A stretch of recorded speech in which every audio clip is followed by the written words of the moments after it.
What is going on, Jet fans? Matt O'Leary back with another video. In today's video, I gotta talk to some Jet fans here. Not all, but just some in this one, because I don't know what it is about Jet fans and wanting someone whose name we are just familiar with. Because that is the thing. It unfortunately happened last year, and the Jets fell for it with Dalvin Cook. Almost happened with Odell Beckham Jr. last year, and now it's getting brought up again, this time with a former first-round pick who really just isn't any good. Again, I'm sorry to say that, but it's Treylon Burks. Now, why is Treylon Burks on the market, so to speak? Well, for a few reasons. So the Tennessee Titans took him 18th overall in the 2022 NFL draft. In full honesty, I liked him out of school. I did. I thought that he had some yard after the catch potential. I thought he was a unique kind of player, similar in a way to Malachi Corley, but like, I moral of the story, we don't have to play revisionist history with, me pretending that I didn't like this player at one point. I did. I did like Treylon Burks at one point, but through 2 years in the NFL, it has never been more abundantly clear that the guy cannot play at this level. So much so that his own team went out and brought in, DeAndre Hopkins last year, big, number one receiver. Okay, fine. And then this offseason, they spent an insane amount of money on Calvin Ridley and then signed Tyler Boyd off the scrap heap, who believe me, I like Tyler Boyd. He's going to be a good fit for them, but he is a slot receiver, and Treylon Burks, his best role in the NFL probably is going to be in the slot. So they haven't played him in the slot a ton yet. He's been mostly just exclusively on the outside as an outside receiver, upwards of close to 70% of snaps. And that probably shouldn't be the case for a guy who really can't separate. That's one of his problems. He can't separate, and he's not good against man coverage. So you would think, okay, maybe open him up and by playing him in the slot.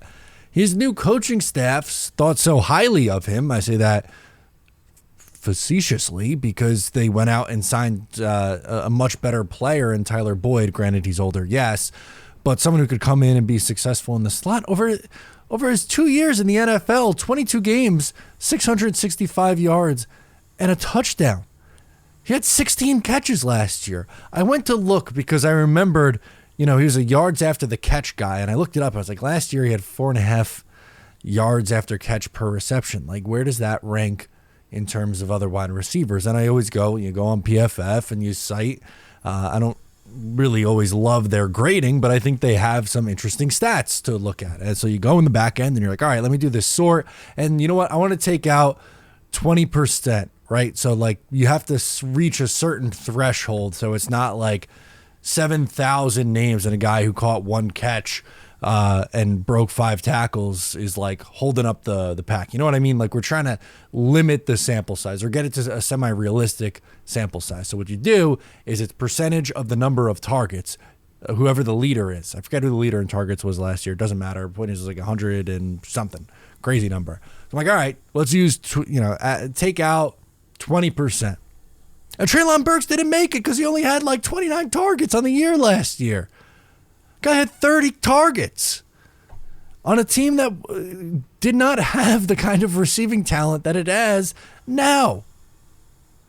He misses games every year. He missed 6 games his first season and 6 games his second season. When he first got to Tennessee, there were concerns that he wasn't conditioned. And that was a concern in college. And unfortunately, it just hasn't clicked in the NFL. So I don't want to take on some other guy's project. Is there a chance that maybe, a chance that maybe in the right circumstances, Treylon Burks can be a semi-productive wide receiver in this league, and maybe it is a bad fit in Tennessee and the offense didn't utilize him correctly, and on and on and on we go, whatever excuse you want to give the guy? Yes, of course that's a possibility. But do I want to just throw a day 3 pick in 2025 at someone else's problem? No, I would rather go with the Jets' youth on the roster that they have instead.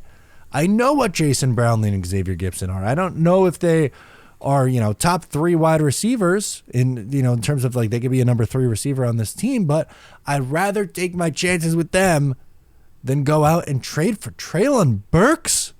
Come on, I know it's quiet season. I get it. I know it's quiet time, and it's natural to think of, hey, like they just signed a couple of guys and maybe he's going to be the odd man out, but I would hope the Jets could do a hell of a lot better than Treylon Burks. And I'm not saying that they should be done at wide receiver and that it's golden and they're absolutely fine. I get it, and I understand thinking outside the box, but wouldn't you rather just hold on to all your picks, and if it's really an issue, make a play at the deadline for a disgruntled wide receiver who wants out of a situation?